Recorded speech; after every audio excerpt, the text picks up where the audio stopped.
Thank you for joining this episode of our webinar series on best practices in digital risk management and cybersecurity. Today's session is focused on your data at risk, emerging cyber threats to your enterprise. Our webinars take place monthly and cover the latest threats, trends, and best practices in digital risk management and cybersecurity. You'll find a listing of live and on-demand events on digitalshadows.com. Your phones will be muted for the duration of the webcast to prevent background noise from interfering with the presentation today. To submit a question for our presenters, please type it into the Q&A panel found on the Event Center console. If you have any issues with audio or video, please message the host privately or email messages@digitalshadows.com and we'll address that right away. We're excited to have with us today two experts on this topic. The first is Darren Mott. He is a special agent and senior cyber and counterintelligence subject matter expert with the FBI Cyber Division in Birmingham. Special Agent Mott entered duty with the FBI in 1999 and has worked both in counterintelligence and cyber threats during his career. He has worked in the Charlotte and Cleveland field divisions and at the national program level at the FBI headquarters. He was responsible for building a working relationship between the FBI and the Russian Federal Security Service to combat the cyber threat, and he created the first national-level program blending the counterintelligence and cyber disciplines within the FBI. Special Agent Mott holds 2 master's degrees, the most recent obtained in 2018 in cybersecurity policy and risk analysis. Joining Darren is Harrison Van Riper, research analyst, Photon Research Team at Digital Shadows. Harrison is focused on providing external Digital Shadows research and insights about technology and digital risk. He earned his bachelor's degree in criminal justice from Texas State University and a master's degree in information technology and management from the University of Texas at Dallas. Harrison is fascinated in the crossover between technology and crime and was previously a senior analyst on the strategic intelligence team at Digital Shadows. And without further ado, I'll turn it over to Special Agent Mott. All right, thank you, Jeff. I appreciate the opportunity to speak to you all today. As mentioned, my name is Darren Mott. I'm currently a special agent in the Birmingham division of the FBI. The extent of my career has been done conducting cyber investigations and counterintelligence investigations in several field offices and at FBI headquarters. My current role, I do a lot of outreach presentations such as this to provide information on what the current cyber threat picture is, at least as it pertains to what the FBI sees. The investigations we look at, the cases that we run, and how we're trying to mitigate those particular threats across pretty much all our 56 field offices. So kind of what we do here in Birmingham is not always the same as what may be done in New York or Los Angeles, but the threats are the same. So we look at those threats across the FBI similarly, and then try to deal with them as they come across. So this is what the FBI looks at as when we talk about the cyber threat spectrum. In other words, what are the threats we're dealing with? Because our goal really when we do our outreach and then talk to companies about the cyber threats impacting them is this particular spectrum and how to minimize cyber risk overall. Our goal ideally is that at the end of the day, after you have an FBI agent come out and provide information on these threats, the goal is that you never have to contact us again, because ideally you've not become the victim of a cyber crime or some other crime that you would need the FBI's help. But if you do, it's better to know someone beforehand than to know it when you're going through an incident. So from a cyber threat spectrum, this is kind of the spectrum of threats that we're dealing with. And if you understand these threats, you kind of look at the vulnerabilities they're targeting, you can ideally reduce your cyber risk overall. Now, in most cases, most of the folks who are listening to this are probably not going to deal with the 2 threats on the far extremes, the hacktivism and the warfare. If you're in IT, you will deal a little bit with the cyber hacktivism. These are going to be your hacktivists that are trying to do computer network exploitation to advance some political cause. And I should step back for a second and say, when the FBI is talking about the cyber threat, what we're talking about is unauthorized access into a computer network to steal, compromise, damage the information found on those networks for whatever that reason may be. Hacktivists are going to do denial of service attacks, some web page defacements to try to make their point known. It's more of a nuisance attack, and I'll be honest with you, the FBI doesn't really investigate those crimes very much unless that hacktivism ends up being something like doxing, where they release personally identifiable information to the public for folks to use against the person being doxxed. So if there's a doxing incident, we will investigate those crimes because of the privacy and the information lost therein. Cyber warfare on the other end, again, no one in this room, or no one listening to this webinar is probably going to deal with cyber warfare. In the event we go to a shooting war with another country, there will be a cyber warfare aspect to that. We estimate it'll likely impact the power infrastructure, finance, and communication will be the top three areas that'll be targeted. Russia has already shown they'll do this when they invaded Georgia in 2008 and the Ukraine in 2014. They conducted cyber attacks at the same time they were launching missiles and bullets against those particular countries. Cyber terrorism, again, most folks listening to this will not have to deal with that for the most part. Do terrorists want to use cyber tradecraft to compromise our energy and power and water infrastructure? Sure. Do they have the capability to do that? We currently don't assess that they do. It's not to say that 2 years from now we won't have a different conversation, but for the most part, terrorists are using the internet for propaganda and recruitment purposes. That's kind of what we're seeing them doing. But the other three there in the middle, cybercrime, cyber insider, cyber espionage, are areas everyone should at least have an understanding of that threat, because regardless of what industry you're in, regardless of what your business does, you are a potential victim for all three of these, some more than others. So now cybercrime, I will say the criminal aspect, those are individuals looking to hack your system, to get the information in it so they can monetize it, whatever that looks like, be it credit cards, personal information, personal health information. They can sell that on the dark web for 28 bucks a pop, more or less. The numbers change frequently, but if you are able to get information off of a company's database of 100,000 clients that company has, and you can sell that personal information online, that you can gain, roughly 3 million bucks just from that bit of information. So the criminals kind of get in your network, they find what they're looking for, and they move on to the next vulnerable network they can find. The espionage guys, these are your state-sponsored actors who are like your China, your Russia, your Iran are the top three you'll hear people talk about all the time. But they are using their national intelligence infrastructure to commit cyber intrusions against companies, both in the national defense realm and in other private sector entities, finance, healthcare, pretty much anywhere you can think there's information of value, they're looking to use computer intrusions to steal that information. And then the insider is the number one threat for pretty much any company or any business, because those are the people that are already in your system that have access to your data. And so the way they end up committing crimes is they take that data and they exceed the access they're granted by the company, and they provide that information to someone else, or they steal the information internally.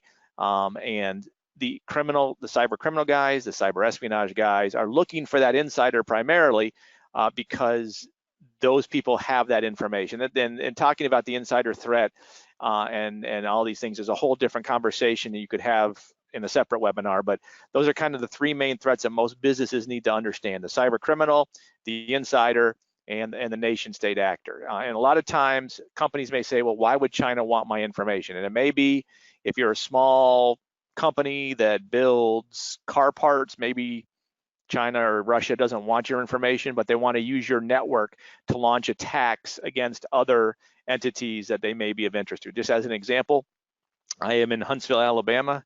There are 400 cleared defense contractors in a 30 square mile radius. And we have seen other businesses have their network compromised locally where nothing was stolen, but they used that infrastructure that they compromised to launch attacks against the larger cleared defense contractors here in town. So there's a variety of reasons why your network information is valuable to them. This is just a picture that shows high profile intrusion. I show this just to make the point that data is being lost at an incredible rate. You cannot go any day without looking in the newspaper to see where is there some kind of intrusion where data has been lost. The most recent one is the Capital One data breach. That was an insider data breach where an engineer who worked for Amazon Web Services had access to the Capital One data, and she released that out for the world to see. A lot of times the criminal guys will steal information, again, sell it online or make it available online. And if you want to know where your data was lost, if you go to haveibeenpwned.com, the little website there on the side, put in your email address, it'll show you where your data was lost in certain intrusions. Now, there are certain intrusions that we know that China did themselves. The Office of Personnel Management in 2015 and Anthem Blue Cross Blue Shield also in 2015. Those were Chinese actors. You cannot find that data online anywhere. It is being held largely is held in China by them to collate that information to find people they can identify with vulnerabilities to ideally commit espionage for them. That's kind of what they're using that information for. Same thing with the Equifax data. I don't know who did that. I can't give you attribution to that, but you cannot find that information online. So there's certain data breaches that you won't find your information on. But I laugh when I see the Experian commercial that says, hey, call Experian, we'll tell you if your data is on the dark web. Darren Mott can tell you right now, don't waste your time with Experian. Your data is on the dark web somewhere. And a lot of these intrusions and some of the stuff I'm going to talk about in a minute here with business email compromise and ransomware, all of that occurs because of some kind of human interaction. The biggest vulnerability that we see is someone clicking a link they're not supposed to, that causes malware or some other incident to occur on the network that allows a hacker access to that particular network. I work with a group here in Huntsville that does attacking of, like white hat attacking of DoD entities. And there was one entity that they were asked to try to compromise. And so they created an email that they sent to 26 of the 400 individuals that worked at this particular facility. In that email was a spreadsheet that had malware attached to that. If you open the spreadsheet, it would infect your, it would compromise your computer, and they could get remote access in that way. This particular email was crafted in a way that basically said, if you check the attached spreadsheet and your name is on that spreadsheet, you have not taken information security training for the year, we're going to turn off your access to the network on Friday. So you're probably thinking to yourself, well, I'm going to guess that all 26 people opened that particular spreadsheet. And you would be incorrect, because it was 31 people who opened that spreadsheet. They forwarded to other people who also clicked on that spreadsheet and opened it and compromised their machine. So I make all that to make this point that 90% of the cases the FBI works started because, computer intrusions, I should note, started because someone clicked a link in an email or did something through spear phishing that caused that bad guy access to that network, who then went in and stole data, compromised data, damaged data, things like that. So with that, the two biggest issues, and these are, and there's a lot of different cyber issues I could spend an hour talking about, but I don't have that much time. So I'm going to focus on the two big ones that we're seeing that most businesses should be aware of, because they can be particularly damaging. The two things are business email compromise and ransomware. So business email compromise occurs because someone, a hacker, a bad guy, gets legitimate login credentials to somebody's email. And in the business world where we're seeing this, there's two ways this is happening. They're getting your CFO or your CEO or somebody's legitimate email credentials, and they are accessing their email either remotely or through a compromise on the machine. The way they're acquiring it is currently unknown to us. It could happen. It could get it from previous data breaches. Maybe you have a bad password. I mean, during the 26 election, the way that the John Podesta's email was compromised because his password was password, and someone asked them what it was, and they told them. Or it's potential that you're losing credentials through your use of free Wi-Fi. The actual methodology of how those credentials are lost is a kind of an intelligence gap we have. But however they're doing it, they're getting access to legitimate email credentials, and then they will craft an email from the CFO or the CEO or whomever is in charge of money in your business, and they will send an email to your accounts payable department that will say, hey, we need to pay this vendor this $15,000 invoice by the close of business today. Please make sure you send it out. Here's the wiring information for this vendor. And if that is how your company pays those vendor requests, and what they'll do is they'll sit and watch how you do it. So they'll come up with the methodology for doing it. If they know how you do it, it looks legitimate, it looks real, you end up wire transferring that money out, and a week later you find out it went to the wrong place. We have dealt with this with companies here locally. Here in Huntsville, I had a call from a company that said, hey, I need to talk to someone because we sent out 3 wire transfers that we came to learn were fraudulent. They were created internally to our network. They looked legitimate, and then when we went and double checked, it turned out they were not. I asked them how much those 3 wire transfers were for, and they said the total amount they lost was $2.5 million.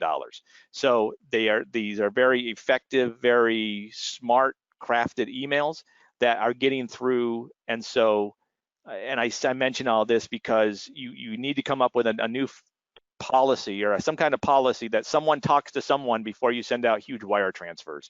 The other way it's occurring beyond that is your company will get a fictitious vendor, a fraudulent vendor invoice from what looks like your legitimate vendor.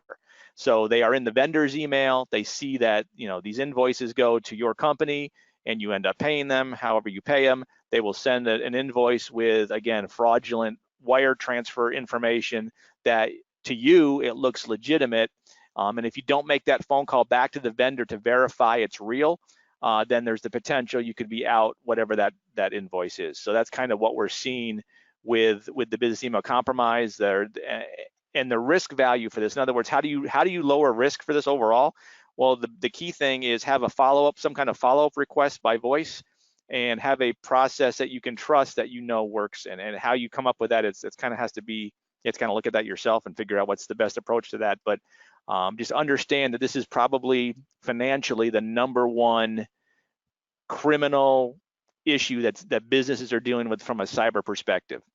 In 2018, there were $12.5 billion in losses associated with this scam, and most of it's all human interaction. They're not stealing the money directly from you. They are providing you with fraudulent information that's tricking you into sending them money. And if it happens to everybody. Google and Facebook lost $123 million via this scam. So it is effective, it works, and that's why it's still going on, because it's very effective. Now, I will say this: if you find out you're the victim of a business email compromise scheme and you end up wire transferring the money out, if you contact the FBI within 24 to 48 hours, and you place, you go to IC3 as well, which is our Internet Crime Complaint Center, and we'll kind of direct you to that. We have an 87% success rate of getting the transfer reversed. So all is not lost in this case. Now, if you're a week out, you sent it a week ago, chances are all is lost and it's probably gone at that point, and it's not coming back. But if you kind of can identify it quickly, you can get that wire transfer reversed. I've had a couple companies here that have had this issue, and we call it the business email compromise kill chain. We've had several companies here in Birmingham that they've been able to get their money back because they realized it quickly and got in front of it. So the other big issue is ransomware, and ransomware, again, only really for the most part, and it's not going to be, this is not 100% the case, but for the most part, some kind of human interaction occurs that allows ransomware to work. In other words, if you don't click on the link or you don't go to the wrong website, chances are ransomware is not going to hit your system. It's not always the case. There are ways to infect outside of that human interaction, but for the most part, it's a human interaction issue, which is why ideally most companies have a couple things in place to try to mitigate these issues. One is spearfish testing, where you do a test to make sure that people aren't clicking links they're not supposed to. The chances are anybody listening to this who has done those tests do not have 100% compliance. No one ever does, but you can at least lower your percentage rate by continuing to do those tests and make people question what it is that they're seeing. The other way is there are tools out there that can very easily put on an email a banner that says this email came from an external source. I've seen that a lot here. The companies that I deal with here, a lot of them use that because if you are going to get a ransomware email, it is likely going to come from outside your network. It's not going to come internally. That would be kind of a big rarity, and it would probably indicate an insider issue. But if you have that banner that says the email is from an external address, it will at a minimum ideally make your employees look at that and say, okay, this is probably, I shouldn't open any attachments in this particular email. I maybe shouldn't click on any links, things like that. I have talked to a lot of companies with people telling me, they got an email from somebody that they knew, who had a PDF, and that PDF ended up having some kind of malware attached to it. And so with ransomware, there's several examples of this issue. The biggest one currently is in Texas. 23 municipalities got hit with the same variant of ransomware. And I'll be honest, I have not read up on the specifics of how exactly that occurred across 23 municipalities, but The three big areas where ransomware subjects or people committed to doing ransomware targeting, the three areas they're looking at are the finance infrastructure, the healthcare infrastructure, and municipalities. Because obviously municipalities is showing a huge vulnerability to this type of scheme.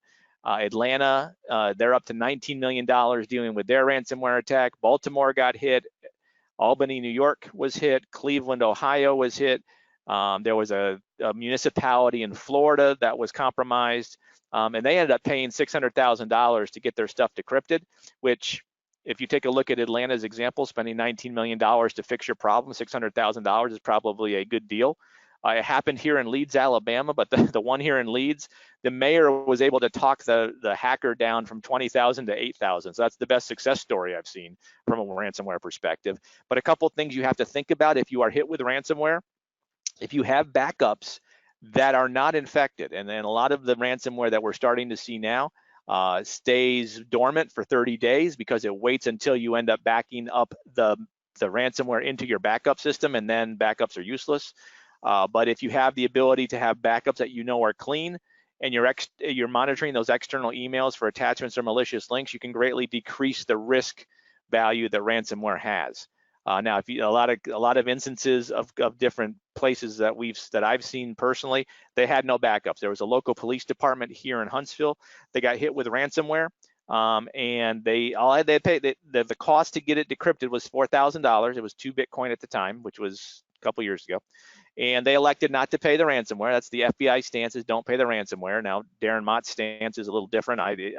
It kind of departs from the FBI stance in the sense that you got to do what you need to do to get your information back. And if that means paying the ransomware, no one's going to prosecute you for that. But you have to kind of look at that from your own perspective. So you got to look at how much are we going to lose if we have the inability, if we don't have backups. So if you have backups, that can greatly reduce your risk. I had one company here that called me, and they decided to pay the ransom, not because they didn't have backups, because they did have backups, but they were a server farm that had multiple clients. And then when they calculated the amount of loss for the 24 hours it would take for them to back up everybody's system to the previous day where they were clean, it was less to pay the ransom. So they paid the ransom, got the stuff decrypted, and then backed everything up so that people didn't lose whatever business they had accumulated over the course of that 24 hours. So you have to ask yourself then, how much loss will you experience daily? Is paying the ransom more cost effective? That's something every company kind of has to think about themselves. Some stats for this, you can kind of read them. I'm not going to read them all to you, but it's largely targeting small to medium businesses because the protection just isn't there. Although with municipalities, you'd like to think that they were fairly adept at dealing with this, and they are not. In the Cleveland example, the Hopkins Airport in Cleveland was hit with ransomware, and they couldn't use their computers for a while. They had not updated their virus definitions in 16 months. So it's a much larger issue in the sense of even the ability for companies to make sure their own security is up to date. So although the largest targets are small to medium businesses, there's plenty of large businesses and municipalities that clearly don't have the defenses in place to deal with this. There is a new ransomware victim every 14 seconds. That's the current average because it's effective and it works. And so that's kind of what we're looking at from that perspective. And Windows is the most targeted system because most people use Windows. If I'm a bad guy writing malware, I'm going to target the Windows environment because that's who most folks use. All right, some other stats just to be aware of. Internet of Things attacks are up huge. The two big concerning areas for us that we're starting to see a lot more reporting on and a lot more cases being initiated are attacks that have occurred through mobile devices and Internet of Things devices. And what I mean by that is, obviously, for an Internet of Things devices, these are your smart TVs, your Alexa devices, all those things you can connect to your network that are not necessarily computers, or actually are not computers really at all. But all of those things have software that underlie how they work, and there's not really security designed with those things initially. So we are seeing potential issues with individuals getting into networks by targeting the Internet of Things device. The most prominent example, there was a casino in Las Vegas that had their network compromised about a year and a half ago, and there was a database in that particular network that was taken that had all the personal information of all of their big whales, the people that spend or lose $1 million every time they come to visit. And the way they got into that network was through the smart thermometer in the fish tank. So they were able to compromise that thermometer and then pivot off of that thermometer into the network and steal information out through it. So I'm not saying people shouldn't use smart TVs or Alexa devices, but think about that particular vulnerability as you attach, especially in a corporate world. Now, if you're at home, that's one thing, but I had a clear defense contractor here, a security guy call me and ask me if I had any intelligence he could provide to his bosses about why they shouldn't allow Alexa devices on their network. This is a facility that deals with secret contracts and talks about projects they work where the people there have secret clearances, and at least 2 individuals have Alexa speakers on their desks. So that is a huge vulnerability for any company, really, that's looking to secure and keep their information safe. Mobile devices is another thing. We're starting to see a lot of applications that are being able to be downloaded onto phones that have malicious intent, be it just data sharing across third parties that they have access to, or to nation-state actors that have created those particular applications for reasons that we can't verify the reliability of. The Face app is the most recent one that kind of comes to mind, simply because it's a Russian company that did that. That information goes back to that company. Chances are, and this is more of a investigative guess than anything else, but if the government of Russia has access to people's facial recognition, they can then use that to try to tie that together with folks that may be doing work there on behalf of other governments that don't necessarily want their true identities known. So there's reasons that some of these apps are problematic. Some of them will sift data off of your phone and send it back to the company that has it. A lot of it is more like cookie information and things like that, but there's still a data loss privacy issue that we're seeing with mobile devices. Again, not saying don't use them, but be careful of the applications you load onto your phone that are not necessarily coming from the Apple Store or the Google Play Store. Now, I'm not saying all of those applications are 100% great. Most of them are, but there are those applications that get through the process and have the capability to pull your data off that you don't necessarily expect or were looking to provide, really, to give out if you didn't have to. Most of the breach victims we see are companies with less than 1,000 employees. These are your mid-sized to small businesses. And there's a bullet there I have that says the average cost of malware is $2.4 million. According to Verizon, they argue that this number is actually $7.9 million now. So if you get hit with some kind of malware attack, the cost to mitigate that out is exorbitant, which is why a lot of companies go out of business because of the amount spent to mitigate their issues. So I think this is my last slide coming up, if I can get it to change.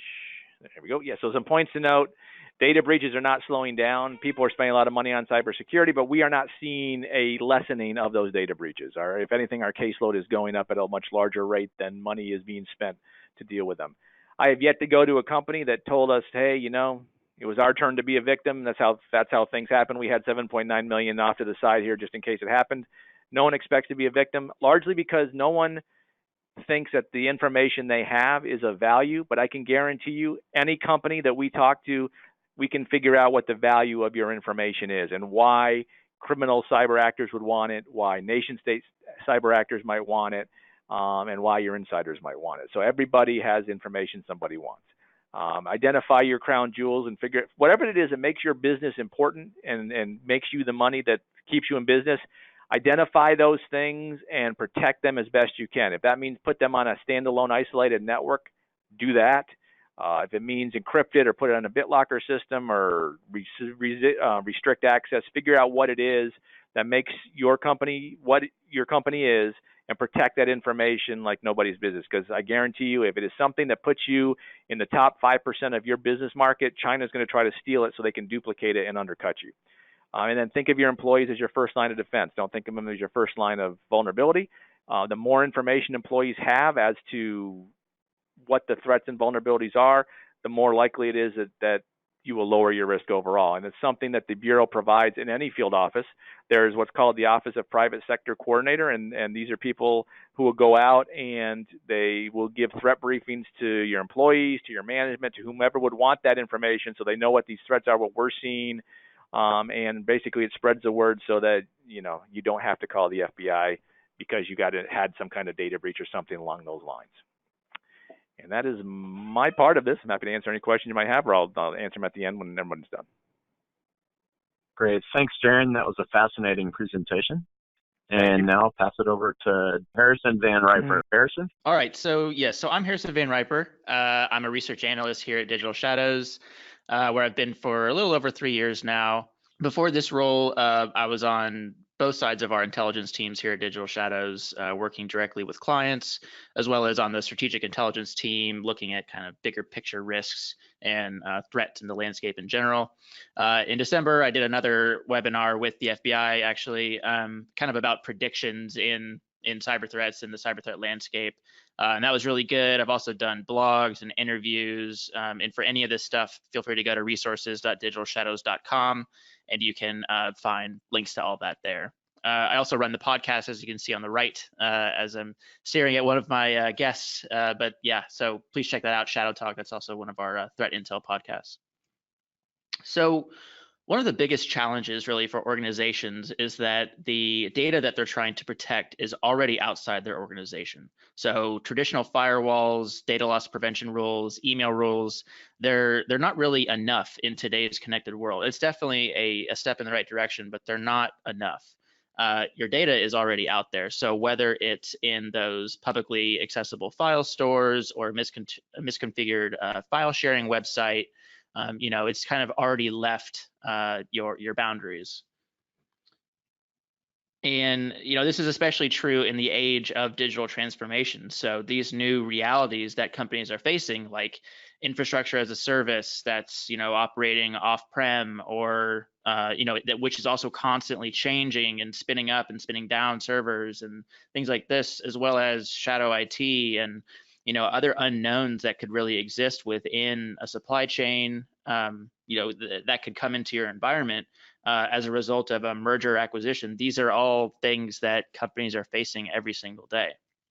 So from those new realities, that gives us some new points of exposure that cybersecurity companies like Digital Shadows can look at and help with. So things like MongoDB instances, or Amazon S3 buckets, or file sharing services, network attached storage devices.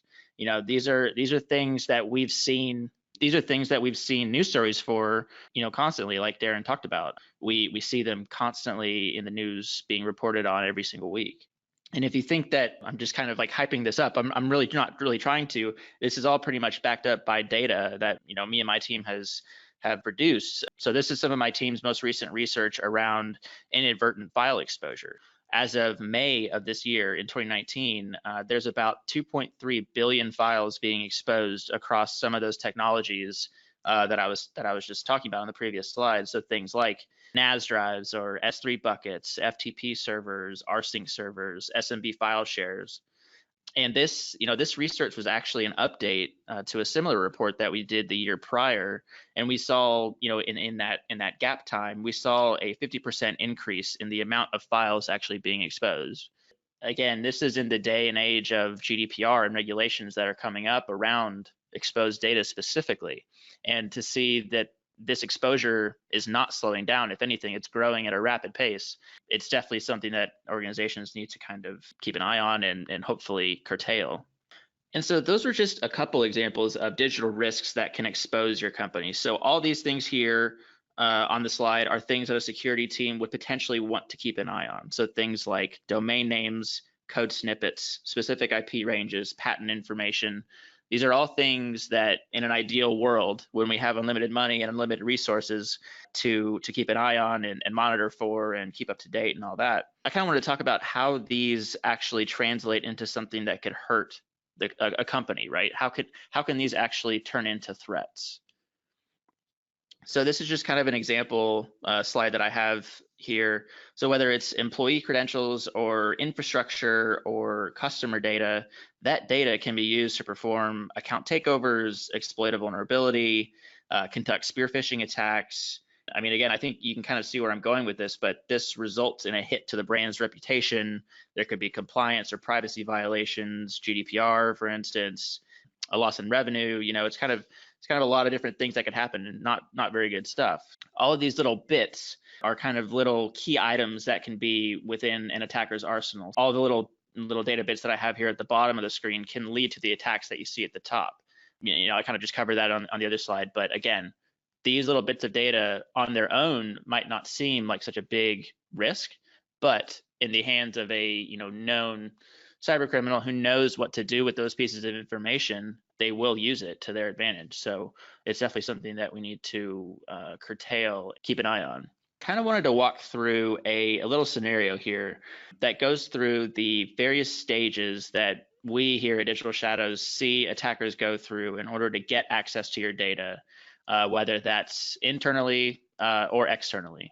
In this scenario, we're going to pick on this poor criminal here, username Bloody. So here you can see Bloody's trying to get access to a Discover bank account and has the money to pay for it, right? He's posting on a forum that he's looking for this access, and he gets some responses from the sellers. This is typically a pretty straightforward transaction that criminals can go through and get the access that they're looking for, right? They're looking for a specific account for a specific service, and they're just kind of posting it out there to see who they can buy it from. That could be the end of his journey at that point. But let's say that Bloody, might not be able to find the sellers that he was looking for, or he just wanted to get some fresh credentials on his own. So what does he do then? Bloody kind of goes poking around on various dark web forums and comes across this service being offered by this user, iHack. So iHack is claiming that he will build custom phishing pages that can be used to conduct credential harvesting attacks. So essentially, a phishing page that has a login screen on it for whatever service you want. You host that, and then the user then puts in their login credentials, and then you have those, and you can exploit them however you see fit. This is perfect for Bloody because now he doesn't have to buy potentially outdated or even non-working credentials. He can go straight to the source for what he needs. So now that he has his phishing page, he needs a place to host it. He decides to register a TypoSquat domain. Basically, Bloody's overall goal is to get some cryptocurrency. So he registers this TypoSquat on the right of the slide here for My Ether Wallet, which is a site that allows users to store their Ethereum cryptocurrency. It's also a way to kind of track the market in general. But the main point here is that people can actually log in to this service. So there's a username and password being traded in between the user and the website. This example was actually a real example of My Ether Wallet because they were actually this is the same TypoSquat that was actually used to kind of trick a lot of the users of My Ether Wallet, and hundreds of thousands of dollars worth of cryptocurrency were stolen from their accounts. So this is just kind of like a real world example of what's going on there. But again, you can see on the left is the real page, which looks nearly identical to the one on the right. At this point, so Bloody has his phishing page, he has his domain purchase, he's hosting his stuff, he's getting credentials. At this point, he could call it a day, right? His attack worked, he got his money, he's good, right? He's kind of done. So let's say though that the site that Bloody was trying to get access to wasn't something that was public facing, right? So what if it was something that was running internally on a corporate network? Maybe something that isn't necessarily retail related, something that's not supposed to be public facing. What's he going to do then? So he goes back to the forums and he's looking through the different posts, and he's looking for people who are actually selling specific access to a certain company, rather than just kind of straightforward user accounts that are just kind of generic in nature. So he comes across this seller here, Nikolai, who's selling access to a corporate network. Bloody decides to actually use some of his stolen Ethereum to purchase the corporate accesses from Nikolai. So again, there's different stages to this. There's obviously he doesn't have to go through each individual one, but for this scenario, he's kind of walking through this life cycle to gain kind of the different aspects of what's leading up to a breach. He purchases his access. He starts to kind of root around the network that he just kind of paid his way into, and he comes across a file store that's only located internally on this network, and he finds a spreadsheet titled employee data. So now we've kind of gotten to the grand finale of Bloody. And again, Bloody has now found his jackpot, right? He hit a huge amount of data that of the employees of this company, personally sensitive information. He can then use that to either extort the company directly by threatening to release what he's found to the public. He could extort the unknowing employees individually to kind of piecemeal it out, or he could sell that data on, again, the same forums that he purchased his access from. And at this point, kind of if he does that last option and he posts it on a forum or a marketplace or something like that, this is the point that you start seeing media outlets reporting on this data breach, right? Or at least rumors start circulating that some company has been hacked or breached, or these are kind of the rumblings that start going on. And once this happens, it's actually obviously it's already too late to really do anything about. And that's kind of the end of the example, but this is just one scenario, right? This is not what every attacker goes through. This is just one scenario, one hypothetical, but it happens a lot. It definitely doesn't have to happen this straightforward in this cycle that I pictured here, but this kind of succinctly sums everything up. I give you this problem, right? So this is a problem that happens every day to companies. How can we prevent against something like this? How can we cut some of this off at the source? So how do we stop criminals from getting hands on our data? How do we stop them from conducting phishing attacks, typo squats, things like this? How can we detect when they're selling access to our networks? How can we keep an eye on this stuff? So I put this quote here. This is a quote from Forrester, who is one of the leading market research firms regarding digital risk protection. So DRP services substantially improve an organization's ability to mitigate risk. That's great to hear especially from a digital shadows perspective. But what are some of the things that you could potentially take away from this webinar directly if you might not have the funds right away, or you just kind of want to get started on mitigating your company's overall risk? What are some of the things that you could do today, which is kind of a cool little thing that I like to highlight sometimes. So earlier this year, we published the practical guide to reducing digital risk. And I think kind of the coolest part about this practitioner's guide, it's aimed more for the analyst, the security analyst who's kind of working directly in maybe a SOC or something like that. But I think the coolest part is the fact that there's so many of freely available tools that we highlight in here that can, again, be used today. Like you could get off of this webinar and go download these things today, or go to the website. I know Darren had already talked about Have I Been Pwned. But again, these are all free tools without going too much into what Have I Been Pwned is, but essentially it's an email address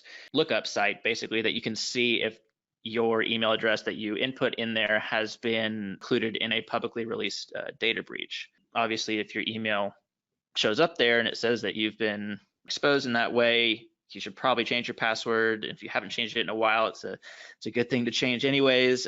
That alone can be one kind of small step towards reducing your overall digital risk. If you wanted to be a little more hands-on, you could always start collecting this information. You can collect them directly from websites using a process called scraping. So you can use a tool like Scrapey to help you do this, but it does require kind of a lot of manual effort and hands-on time to monitor those sites that you really want to monitor. So it's not as easy as Have I Been Pwned, which is kind of why I juxtapose those two examples here, but it's free, right? So it's a free resource that you can use if you have the time to build it up and actually configure it the right way that you really need it. But yeah, it's a free tool. You can also use advanced Google searches. That's a really easy and free way to detect obvious data exposure. For example, combining the term confidential and the company name, whoever you're looking for, could reveal some documents that have been indexed and picked up by Google. I think using Google directly is even better in some ways because so many people use Google. It's kind of like a centralized way to see, like, okay, and if an attacker is looking for things on my organization, this is probably going to be their first stop. Everybody uses Google, including attackers. So making sure that nothing sensitive shows up within a Google search is a good place to start.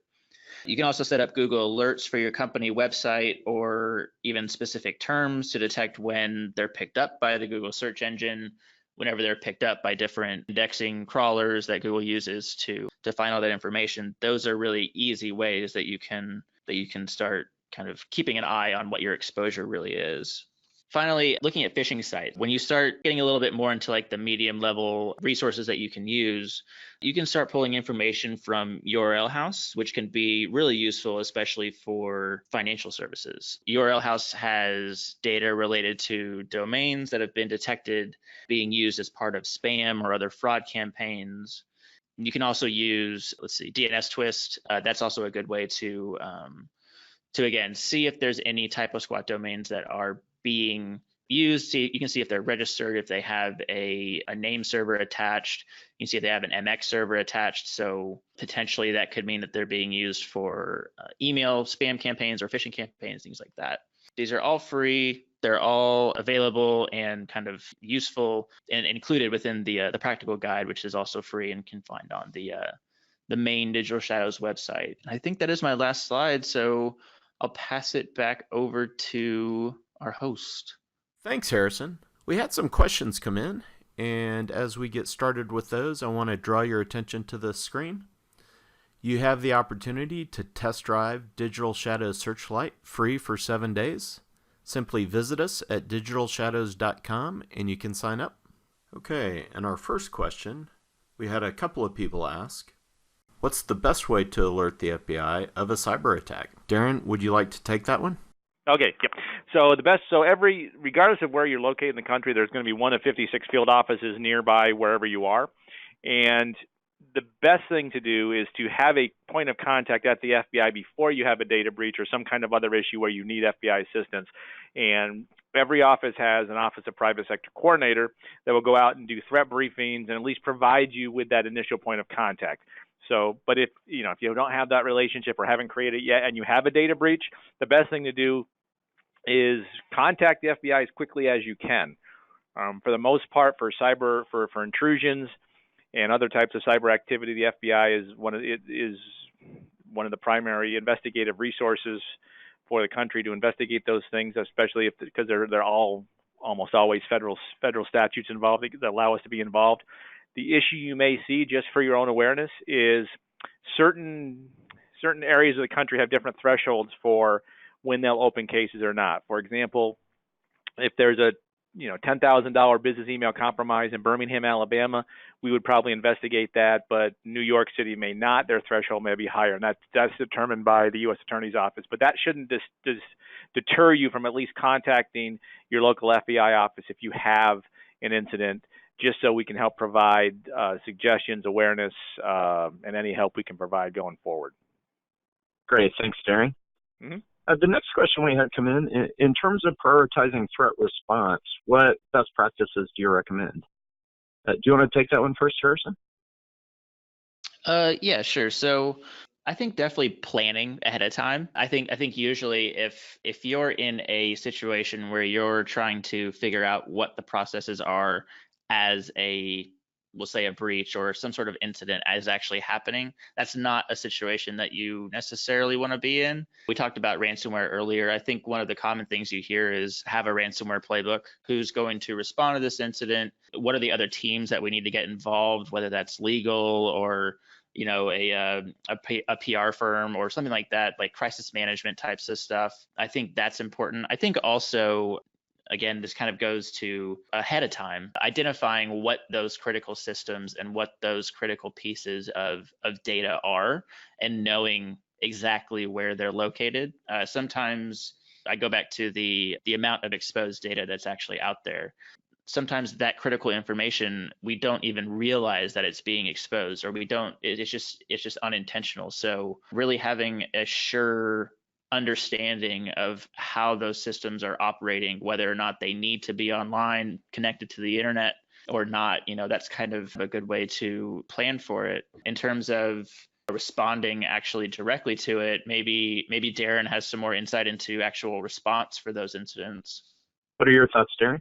Well, from a response standpoint, so the FBI, if we respond to an incident, we're going to do forensic on your computers wherever we think the incident may occur. But one thing we don't really do, we don't mitigate the issue. We can't fix your system and make it workable. But our goal is to have as little a footprint as possible so we don't continue to victimize someone who's already victimized. So if you're aware of an intrusion, we'll go in, try to determine attribution to if we know who may have done it, if we have intelligence internally that can help us lead to if it's a nation state actor, if it's a criminal actor, if it's an insider, that creates a whole different scenario where you have someone who we'd be looking to investigate locally. We've had several instances of that here where someone who had internal access to a government network downloaded 16 gigabytes onto an external thumb drive. That resulted in an investigation that the only reason that investigation was successful was because the company was able to contact us quickly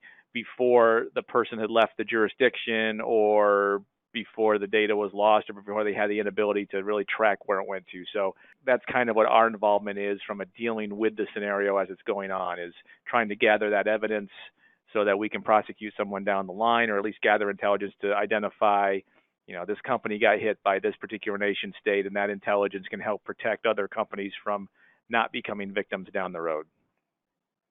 Great. Thanks, Darren. The next question we had come in, are you able to track down insider threats from data that you find on the dark web? I think it becomes difficult because you can't necessarily identify whether or not it's sourced from an insider unless they're like putting it out there that they are a insider working at X company and I'm selling this access to this data. It becomes pretty difficult, but then it also becomes a little bit easier if they do that to identify who they are, get that access shut down, and yeah, so it becomes difficult, but I wouldn't say it's impossible. Obviously Digital Shadows has a very, kind of built out human intelligence, we'll say, side of some of the intel analysis that we do.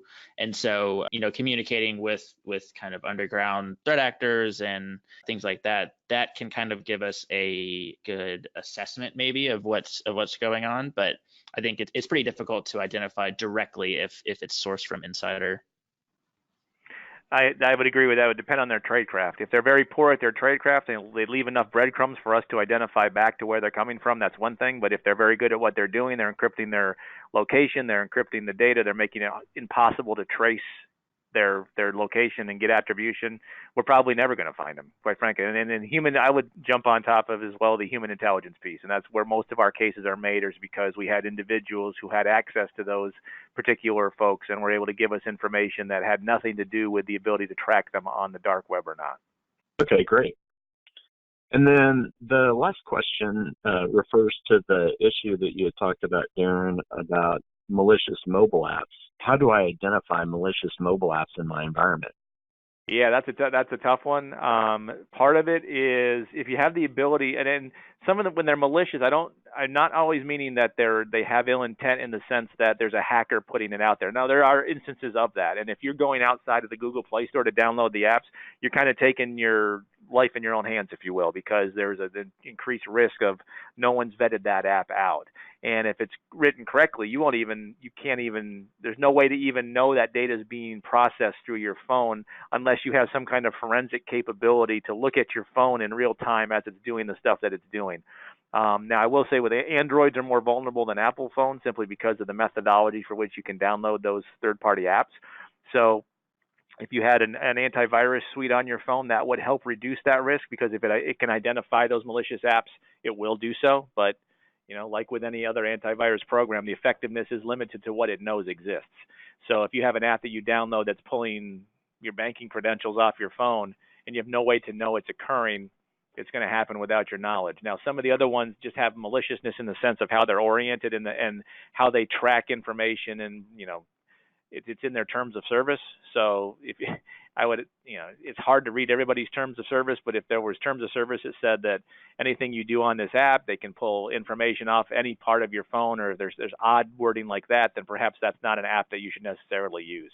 It's still kind of a burgeoning field of compromise. So I think in the next year we'll have a better idea of how these apps are causing larger issues, and how to perhaps reduce the risk caused by them. That's a bad answer to that question, but that's kind of the best one I have for it.